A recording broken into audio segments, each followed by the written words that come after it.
بھارتی ریاست مہاراشٹر کے تاریخی شہر اورنگ آباد کے وادی عالمگیر میں منعقدہ یک روزہ سنی دعوت اسلامی کے اجتماع میں علماء و کابرین نے ملت کو درپیش چیلنجز اور امت کی زبوں حالی کے اسباب سے آگاہ کیا۔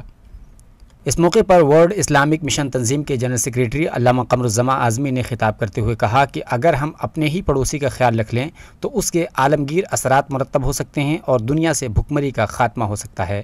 دنیا کی تمام قومیں اس بات کی کوشش کر رہی ہیں کہ دنیا سے بھوک کا خاتمہ ہو جائے، لیکن جیسے جیسے بھوک کو مٹانے کی کوشش ہوتی ہے بھوک بڑھ رہی ہے، اس لیے کہ جو لوگ بھوک کا علاج کرنا چاہتے ہیں وہ خود نہیں جانتے کہ بھوک کیا ہے۔ جسے بھوک کا خود ذاتی احساس نہ ہو وہ بھوک کا علاج کیا کرے گا؟ لیکن مسلمانوں پر سال میں ایک مرتبہ ایک مہینے کا روزہ فرض کیا گیا تاکہ ہم روزہ رکھ کر کے بھوک کا احساس کر سکیں۔ اس موقع پر سنی دعوت اسلامی کے امیر علامہ شاکر نوری نے باہمی اتحاد پر زور دیا اور سنت نبوی کی روشنی میں صراط مستقیم کو زندگی کا نصب العین بنانے کی تلقین کی۔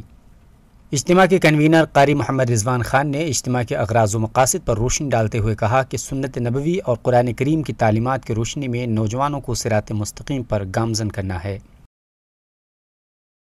ہمارا مقصد جو ہے علم اور اخلاق ان دونوں کو اسلامی تعلیمات کی روشنی میں، قرآن پاک کی روشنی میں، سیرت مصطفیٰ کی روشنی میں عام کرنا اور خاص طور سے نوجوان نسل کو بے راہ روی سے بچا کر محبت رسول کا جام پلا کر صراط مستقیم کی طرف دعوت دینا ہے۔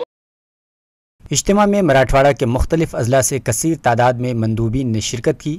اجتماع سے یہ پیغام بھی عام کیا گیا کہ مسلکی اور فروعی اختلافات سے اوپر اٹھ کر ہی امت میں وحدت کے تصور کو عام کیا جا سکتا ہے۔ اورنگ آباد سے ETV بھارت کے لیے اسرار چشتی کی رپورٹ۔